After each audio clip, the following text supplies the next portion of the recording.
one of the greatest risks of psychedelic work, as you have put in the book, being ego inflation. And I'm curious, looking around at the world, that both people in the psychedelic community, so maybe it's a real micro scale of like, this is happening in psy culture, and then the larger scale of like, this is what I'm seeing play out in the big characters, like the representations in the media and so on and so forth. Yeah. And I'm just curious about your comments on that. Well, I'm essentially a hermit. And even though I am a member of the psychedelic community because I'm involved in psychedelics and thinking about them, I don't really have a lot of living contact with the psychedelic community. You go to conferences, used to go to conferences. Right. Yeah. You have workshops here and there, you teach here and there, but the actual number of people from this large community is relatively small. And you get impressions from the books, but again, since I'm older, I'm not keeping track with all the latest articles. I really will just pay attention more to the important books that come out, not the small stuff. Mm-hmm. And so I don't know really what's happening in the psychedelic community, so I can't generalize about that.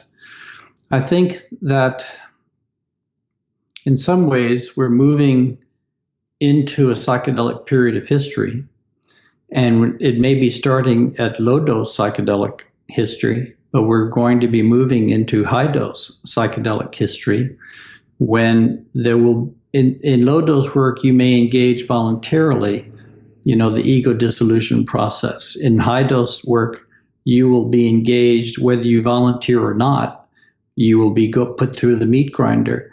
And I think we're coming into a period of history where right now we may choose how to engage or how to pick the particular pain that we're going to take on. There's going to come a time, it's going to be, those choices are going to be made for us. We're going to be surrounded by catastrophic consequences of the historical policies that we set in motion for decades and hundreds of years. So it's truly like a hurricane coming offshore. I mean, this is like everybody's going to be affected. Everybody's going to be touched. It's not going to be a pick and choose situation. So I think that the great danger of psychic psychedelic work is psychic inflation. That is, we think we've had a deep experience. We think we've become a deep person. We've had a great experience. We think we are a great being. And that, of course, is a fool's delusion. Whether the psychedelic community is in that position, I don't know. Because I think, if you do have that attitude, then your own psychedelic sessions are going to knock your feet out from under you harder. It's going to take you down. So you learn pretty quickly that that's a dead-end street to go. And it becomes much, much more basic than that. And it's not about having extraordinary experiences. To me, it's not about, it's not about having ecstatic experiences or having,